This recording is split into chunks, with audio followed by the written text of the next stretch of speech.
Also, the same obviously applied to me.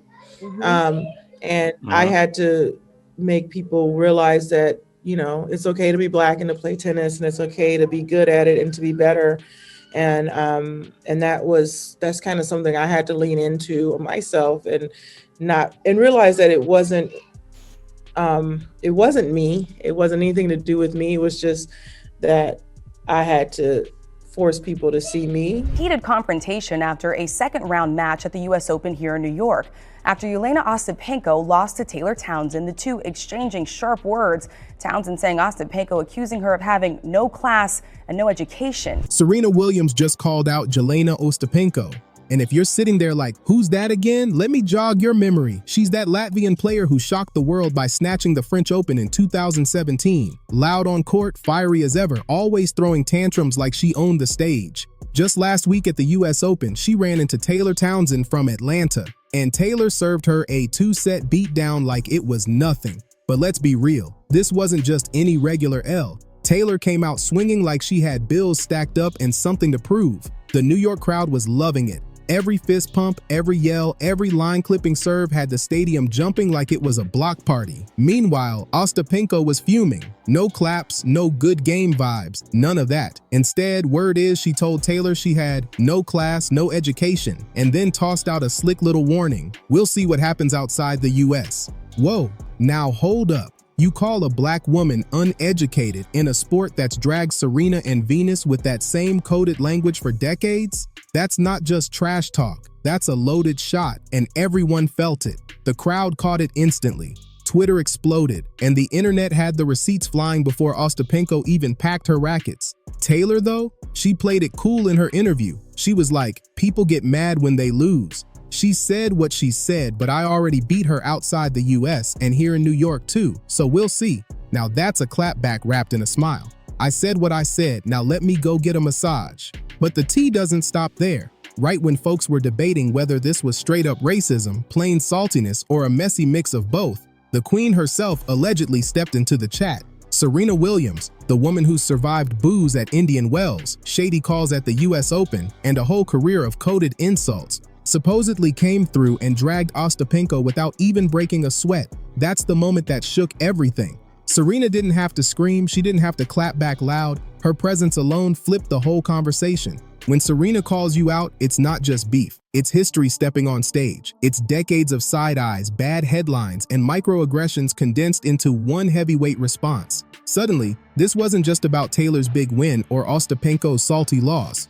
It was about the deeper meaning of those words in a sport that's tried and failed to silence black women for generations. And if you thought the match itself was fiery, just wait till you see how the public is spinning this drama now. The heifer knew what she was saying. See, I know we try, well, she ain't from here. Nah. She questioned her intellect. You ain't got to. She questioned her intellect and class. Nah, the heifer knew what she was saying. Now let's break down how everybody tried to spin this moment, because the real drama didn't even start until after the match. Taylor Townsend was first to set the record straight. Reporters pressed her on what was said on court, and she didn't sugarcoat anything. She told them point blank that Ostapenko called her classless, uneducated, and even threw in that shady line. Wait till we get outside the US. But here's the flip. Taylor didn't snap, didn't curse, didn't lose her cool. Instead, she smiled, laughed it off, and reminded everyone that she already beat Ostapenko in Canada and in New York. That's a smooth move, calm, collected, but still putting her foot down hard. She basically said, why waste my breath when the scoreboard already said it louder? Sponsors loved that, fans respected, and the internet crowned it as a flawless power play. Then, out of nowhere, Naomi Osaka slid into the conversation. Now, Naomi's whole brand is soft-spoken honesty, so when she spoke, people listened. She admitted straight up that calling a black player uneducated in a mostly white sport is one of the worst things you can say. But Naomi added a little grace, saying maybe Ostapenko didn't even realize the weight of those words. That's classic Naomi, diplomatic, thoughtful, but never afraid to call out wrongs. Still, the moment everyone couldn't stop buzzing about was Serena Williams allegedly stepping in. Serena doesn't need to play nice anymore. She's not on tour begging chair umpires for respect. She's not dealing with commentators who never gave her flowers. She's retired, but when she speaks, it's like the final verdict. People didn't see just a tweet. They saw the queen mother of tennis standing up for the next generation. And in gossip terms, that's what we call a drag heard around the world. Meanwhile, the media tried to water it down. Articles popped up calling it an altercation, like this was two equal sides jawing at each other. But the streets weren't buying that. Black Twitter clapped back saying, "Don't gaslight us. We know the difference between being salty over a loss and coming for a black woman's humanity." The crowd in Queens had already shown where they stood. You could hear them chanting for Taylor on the video, and that same energy took over online. So now the spin is completely lopsided. Taylor looks classy, Naomi looks wise, Serena looks powerful, and Ostapenko looks messy. And that's when you know the game shifted, because once Serena co-signs, the world decides who's right and who's wrong. And don't forget, this ain't the first time tennis has seen a queen flip the script. The receipts run deep, and the history behind it all is louder than the match itself. I'll read to you the post since you mentioned it. This was by Ostapenko this afternoon. She said, "Hi all, I wanted to apologize for some of the things I said during my second round singles match. English is not my native language, so when I said education, I was speaking only about what I believe as tennis etiquette, but I understand how the words I used could have offended many people beyond the tennis court. I appreciate the support as I continue to learn and grow as a person and a tennis player. Goodbye, New York, and I look forward to being back next year." What are your thoughts about that message that Ostapenko posted publicly? I like you. You a little messy. No, I'm kidding. That's nice that, she did that, that she apologized. That's fine. That's cool. At the end of the day, I think that it's a learning lesson for her. But is it though? Because this moment ain't happening in a vacuum. To really catch why Serena's drag on Ostapenko feels so loud, you gotta zoom out and look at the history, not just between these players, but the culture of tennis itself. Let's start with Jelena Ostapenko. Nobody's pretending she's some sweet, quiet princess of the court. Since shocking the world with her French Open win back in 2017, she's been all fireworks, slamming rackets, barking at umpires, rolling her eyes at opponents.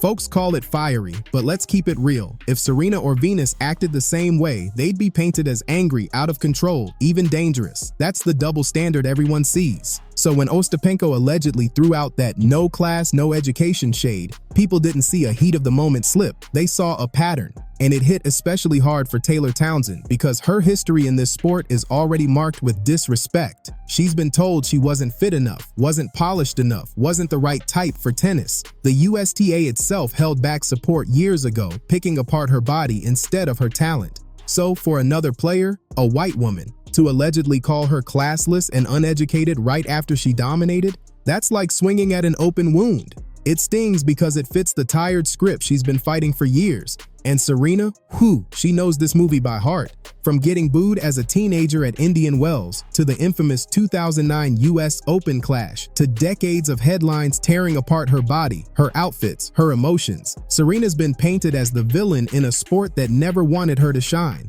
She's heard every insult, too strong, too loud, too ghetto, while racking up Grand Slam trophies like sneakers in a closet. So when she sees Taylor getting hit with that same coded language, it's not gossip, it's personal, it's generational. And here's the cultural layer. In tennis, when a white player melts down, it's spun as passion. But when a black woman celebrates, suddenly she's classless. That's why Naomi Osaka called it one of the worst things you can say to a black player in a mostly white sport. That's why the crowd's reaction was instant, and why Serena's alleged drag landed like a bomb. She wasn't just defending Taylor, she was calling out the entire history of tennis treating black women differently. The receipts don't lie. Ostapenko's temper, Taylor's uphill fight for respect, Serena's legacy of being policed for everything from her hair to her tone of voice. This wasn't just petty trash talk. It's a pattern stamped across generations of sports. Remember Venus and Serena in the early 2000s? Every time they stepped on court, here came the commentary about their beads, their bodies, their attitudes.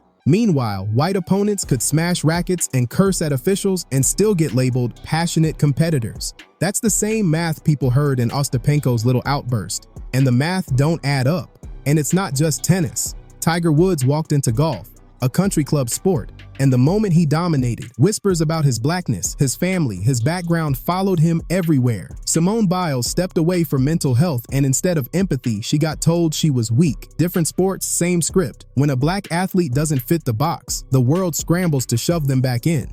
Now, some folks tried to play devil's advocate, saying maybe Ostapenko didn't mean it like that. Maybe she was just mad after losing. Even Naomi leaned into that angle, giving her the benefit of the doubt, saying maybe Jelena didn't know the cultural weight of those words in America. And sure, not everybody grew up with the same history lessons, but let's be honest, no class, no education ain't fresh shade. That's old, tired, and heavy with history. That's the same jab thrown at black women in every arena, from the boardroom to the court. You can't wave that away as cultural confusion. And that's exactly why Serena stepping in hits different. She's the final boss of tennis. She survived those insults, eaten them, and still became the face of the game. So when she allegedly steps forward, it's not just about Taylor. It's about saying, we're not doing this again. She dragged with authority, with receipts, with legacy. And that forces the question, is this about one salty loser or a sport that still doesn't know how to handle a new generation of black women shining? Either way, this ain't just tennis beef anymore. This is history replaying itself right in front of us. That's why the clips spread like wildfire, why think pieces piled up, and why even the aunties in the stands were ready to ride for Taylor. Because moments like this don't just vanish after a week on the blogs. They stick.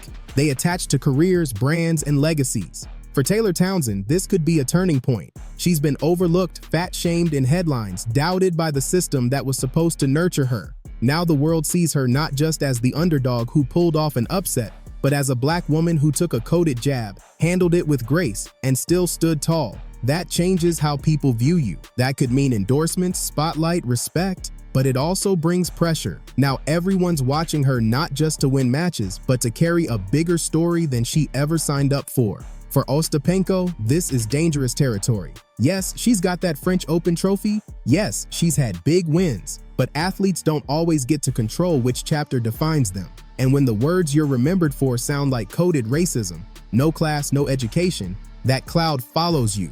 Especially in tennis, a sport with receipts. Folks still talk about Hingis shading the Williams sisters. People still bring up McEnroe's chair smash from the 80s. Imagine being remembered less for your win and more for what you allegedly said after a loss. And Serena? Her legacy was already cemented as the greatest to ever hold a racket, but this cements her as the protector of the new guard. She didn't have to say a word. She could have stayed retired, sipping wine in her mansion, raising Olympia in peace. But allegedly, she stepped in to make one thing clear. Don't you dare drag another black woman with the same tired insults you threw at me for 20 years. That's power. That's sisterhood. That's a queen refusing to let history repeat itself without calling it out. So what's next? Either Ostapenko doubles down and embraces the villain role, or she scrambles to clean it up with apologies and PR spin. Meanwhile, Taylor's got momentum, Serena's the silent giant behind her, and Naomi and the rest of the black girls on tour are watching closely. Sponsors, fans, and the whole tennis world now have to decide exactly where they stand.